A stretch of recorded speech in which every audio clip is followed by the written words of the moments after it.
What's up, guys? Restaurants are dead. They're just not doing very well today, and we're going to talk about it. So here we go. Is it just me? Or is eating out in any type of restaurant, sit down, fast food, whatever it is, are you noticing a quality issue? Hmm. I can't do it. I can't go out anymore and eat at a restaurant. The food is so gross. And on top of that, it's extraordinarily expensive. Like, you can't go to a sit down restaurant, a decent, like, pub, grill, whatever, get a cheeseburger for under $18 where I live. Mm, that's so true. Same where I live. And that's in Michigan. Those are California prices when we used to live in California. So as a family, we literally barely ever eat out because every time I'm disappointed and I'm like, I could have cooked so much better at home. But my whole point to this is something has changed. Something has shifted. The food is disgusting, and I think they're killing us. Yeah, have you guys noticed when you go out to eat, the food is like soaked in oil and it's like greasy, makes my stomach hurt really bad. I'm telling you, like, I have a very sensitive stomach, but I really feel like 95% of the time when I go out to eat, I feel really unwell afterwards. It like just sits in my stomach, like I can't digest it. It's not worth it. It's so expensive, and for it to make you feel bad and not even taste that good, it's just not worth it these days. Pardon my cat's tail. He's just hearing me, Cosmo. There's no point in eating at a restaurant anymore. 9 times out of 10, the food sucks. It's probably frozen and it's being cooked by a 400-pound dude who's sweating all over it. It's overpriced and it's cooked in seed oils, which are killing you and destroying your metabolism. And the argument that it's more convenient and it's quick doesn't make any sense. You're spending more time getting ready and driving to the restaurant and then eating than you would if you just made the food yourself. So save time, save money, and most importantly, save your health and stop eating at restaurants. Honestly, he's right. And you know what? You can, if you learn to cook a little bit, you can make food at home that tastes way better than what they're serving at restaurants these days. Out that like all appetizers are just from Cisco. I've worked in probably 15 different restaurants and I've seen the same boxes at every one of them. Different states, doesn't matter. It doesn't. Yeah, I've worked in a few restaurants and also like at Starbucks. All of it. Everybody gets their food from Cisco, even elementary schools, even prisons. Fun fact. Explicitly say on the menu like cheese from this farm, greens from this farm, from this place. If it's not being advertised that it's local, it's probably from Gordon Foods, Cisco, Chef's Warehouse, Restaurant Depot, one of the things. Not just fried apps, which are definitely the most common things that are bought through Cisco, but desserts because they don't want to pay for a pastry chef, breads because they don't want to pay for a baker. Also a lot of soups, sauces, ranch bases, pretty much anything that they can cheap out on, they will cheap out on.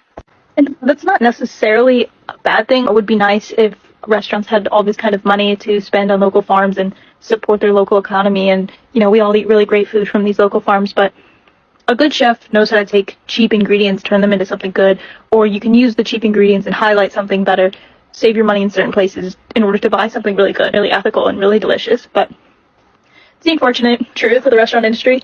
Same thing for bartending. A lot of places use mixes that are all from the same place. Yeah, a lot of them use the decouper, I think is how you pronounce it. I see like every bar I've ever been to, that's what they use the mixes. Tastes the same. Someone commented, every molten chocolate lava cake is a Cisco microwavable. Every mozzarella stick. I believe it. Chili's is all reheated food. Having a favorite restaurant is just saying that this place cooks Cisco better than other places. And then there's a comment like this. I want to know why people are surprised. You guys really thought that Chili's was hand breading bricks of cheese every day? And I really agree with this comment that somebody responded with. I'm going to be honest, I didn't know how monopolistic the industry was. I never once worked at any restaurant. While yes, it's obvious they don't make the food and it's frozen, I always thought that the company would make the food with their manufacturing company, not Cisco. I remember Cisco being used by my elementary school. So it was shocking for me to learn, and now I know. I don't think any of us actually believed there was a baker or a pastry chef in the back of every Chili's or TGI Fridays hand making all of the desserts from scratch. No, but I you would expect that the food would be like sort of fresh a little bit. I don't know. Um I also remember learning in school growing up that monopolies were illegal in the United States. I was literally taught that. So imagine my surprise as a grown up now to realize that the entire United States of America is basically one giant monopoly and everything's owned by like a very small handful of people. Very disappointing. But I think we all hoped there'd be at least some level of care and creativity behind the food that we're purchasing from the restaurant. Just some level of care, honestly. I'd like to just know that there's a little bit of hygiene involved. Apparently not, though, honestly. Finding out that most of what we are paying a premium for comes from Cisco, this massive food distribution monopoly, is quite dystopian and disappointing. And another thing that people are fed up with is the quality of service that you're getting at some of these restaurants. And of course, it's not all restaurants. There are still great ones out there that have great servers and great staff that treat you with respect and kindness. But I did come across this video, which was pretty unsettling. And I have unfortunately had an experience like this before at a restaurant.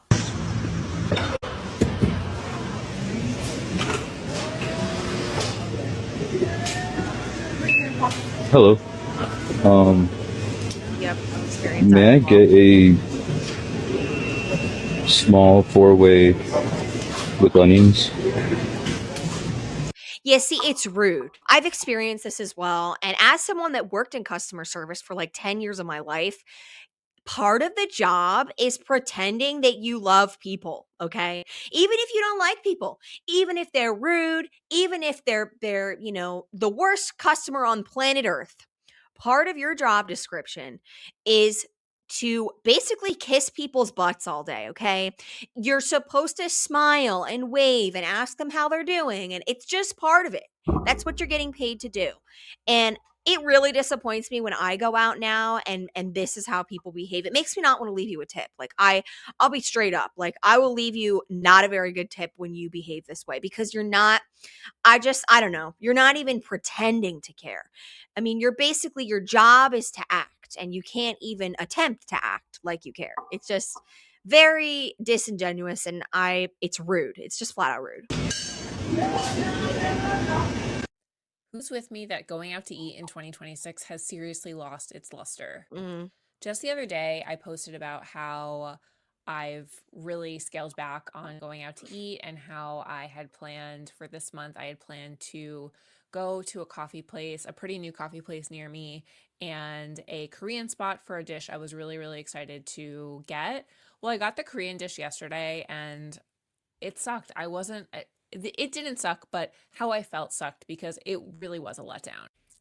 The food was fine, and it was the kind of place where you place your order at a kiosk, like an iPad, and they call you so it's basically like a fast casual experience. And while I did enjoy the food and it was tasty and probably not something I really could prepare at home without buying a lot of ingredients I don't keep on hand, at the end, for myself and my husband, it was $40. And again, we had no wait staff, which meant we didn't have a tip. But still, like I just found myself saying at the end, this was good, but was it $40 good? And I feel like everywhere you go now to eat, coffee shops included. If you go to get 2 coffees and 2 little breakfast sandwiches, you're spending $40 now because those coffees are $6 to $9 a piece and each sandwich is also $6 to $9 a piece. It's outrageous. I don't know, I guess we all need to just boycott everything because that's the only way to get people, I guess, to bring their prices down. But then also on the other hand, you know, a lot of these smaller businesses, the reason their prices are probably so high is because in general, small businesses are like, you know, they get taxed to death, number one. And it's really hard to turn a profit, especially as a restaurant in general. And especially if you're a small restaurant. So, I mean, I kind of get it on the one hand, but at the same time, it's like something's got to give. Like, we're just trying to eat here. the answer was no. Earlier this year, I also went to Palm Springs with my best friend, and we purposely got a hotel that had a kitchen. Now, part of that is because my best friend and I really genuinely like to cook meals together, but we ended up having a similar discussion to the rant I'm going on right now, which is like going out to eat has been really crappy the past year or so. It really has. And I get that restaurants are under the same pressures we are. You know, they've had to increase prices and it's difficult to get people in the door, but I just can't justify it. I feel like something has to give because she agreed with me that if you're going out, let's say you're going out to eat 80 times in a calendar year, 20 of those times lately would have been worth it. I feel like it's even less than that. I don't know. Let me know in the comments down below. Like, have you had any good experiences? I will say I went to Harvest Seasonal Grill last night with my fiance, and it was a wonderful experience. The food was delicious.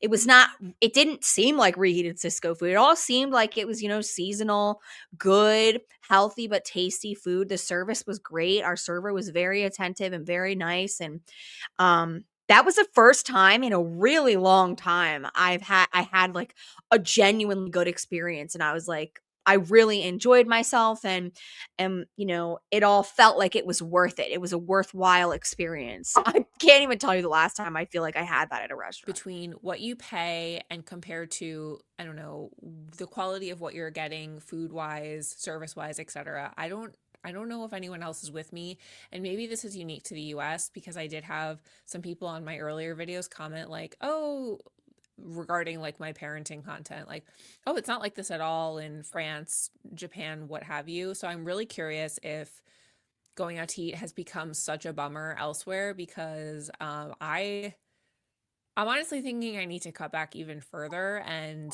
not set foot in a restaurant unless I know it's going to be like a stellar experience. I'm kind of in the same boat. Like, honestly, I definitely feel like at this point I'm trying to just save my money as much as possible, eat at home as much as possible, and only go out to eat if I know it's going to be like a good experience, or at least can predict with enough accuracy that's going to be a good experience in order for it to be worth it to go out and spend money and, take time out of your day to go sit down somewhere. The reason I cook for myself every single day is because I don't like working. I just don't like working. Honestly, same. I agree with you on that. And I know the less money I waste at stupid corporations that are stealing our money and overcharging us, the less I have to work. Y'all do realize that all these places, McDonald's, I don't care where it's at, Chipotle, I don't care how high end you think you're going, it's always mid. Mm-hmm. So me personally, I just like to make it at home and save my money, because money is not fun coupons. Like, you do know we work for money. It's not the same as like playing a Chuck E. Cheese game and getting those tickets that print out and you going and cashing it in and buying little stuff you want with it. We have to work for this money, and I don't like working. He's got a point. Who does. He really does. So there it is. Once again, I'm explaining why I prefer to cook all my food at home to save money, which is not rocket science. You guys should understand. One conspiracy I think a lot of people don't know how to cook, and they don't know how to make even a couple of meals that taste really good, that you enjoy, you can get a few meals out of. I think a lot of people just don't even know how to cook these days. I didn't know how to cook until I like really moved out on my own, and I was forced to learn. And now I'm a lot better at it, but there's still like there's a few meals where I'm like, I gotta go out and get it somewhere because someone else has to make it. I can't make it right. But I have that I would love for somebody to prove me wrong is that I really believe that going to the grocery store has become just as expensive as eating out every single night. Because totally that used to be the message. Oh, you got to save money. You got to go to the grocery store. Have you been to the grocery store? As soon as you walk in there, you've spent $87. There is no savings to be had. And I really feel like they've designed it this way. They've intentionally designed it so that there's no cheap option.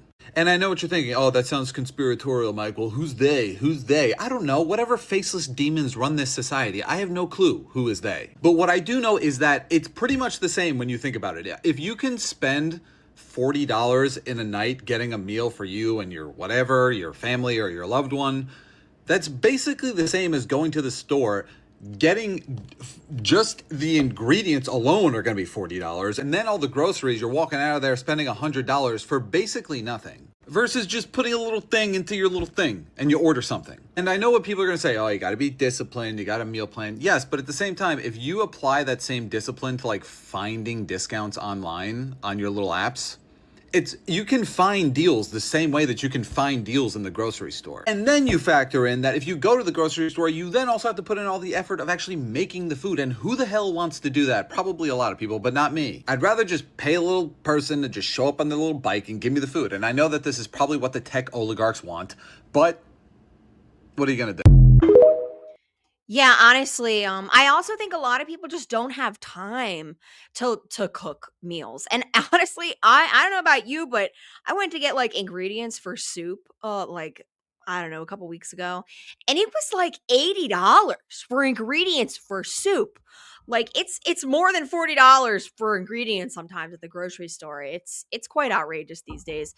Anyway, let me know in the comments down below your thoughts, guys. As always, I very much appreciate you watching. If you enjoy my channel and you like my commentary, I'd really appreciate if you'd consider subscribing. It would help me out a lot. But either way, just leaving a comment saying hello. I love to hear from you guys. I love to hear people's comments and perspectives. So I will let you guys go. Have a great rest of your night, and I will see you in the next video. Bye.